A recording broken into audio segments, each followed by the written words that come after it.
Panginoon, alam kong darating ang mga idinadasal ko sa iyo.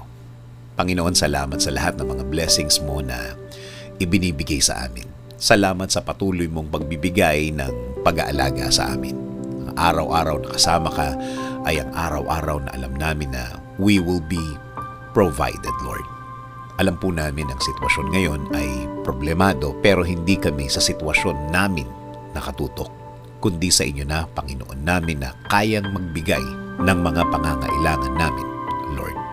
Ikaw na laging tumutulong sa amin, Lord.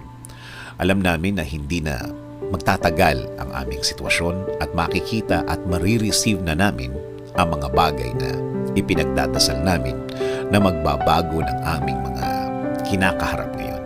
At alam namin, hindi na magtatagal yun, Panginoon.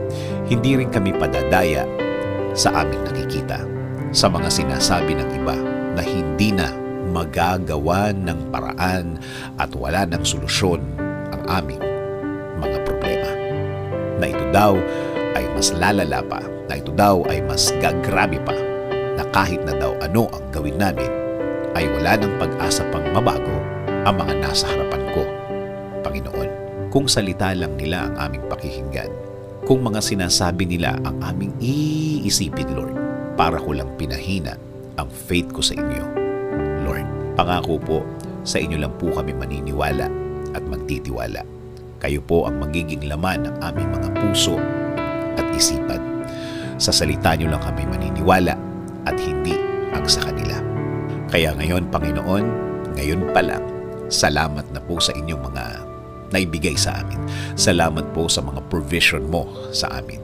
Salamat na sa mga biyaya na ibibigay ninyo, Lord.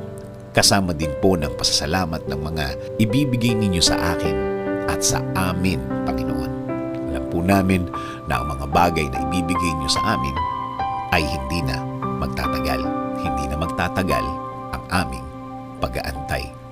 Salamat din po kasi alam po namin na hindi lang kami ang ibibless nyo. Kasama na po ang aming pamilya. Sila rin po ay makakatanggap ng biyaya ninyo, Panginoon. Alam po namin na hindi nyo rin sila pababayaan, Lord. And Lord, please bless our country. Kayo na po, Panginoon, ang bahala sa aming bayan. Please bless our government officials, Lord.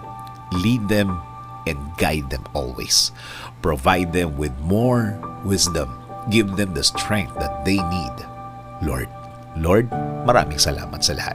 Sa lahat ng inyong ibinigay at ibibigay sa aming sarili, sa aming pamilya, at sa aming bayan. This is our prayer. In Jesus' name, Amen.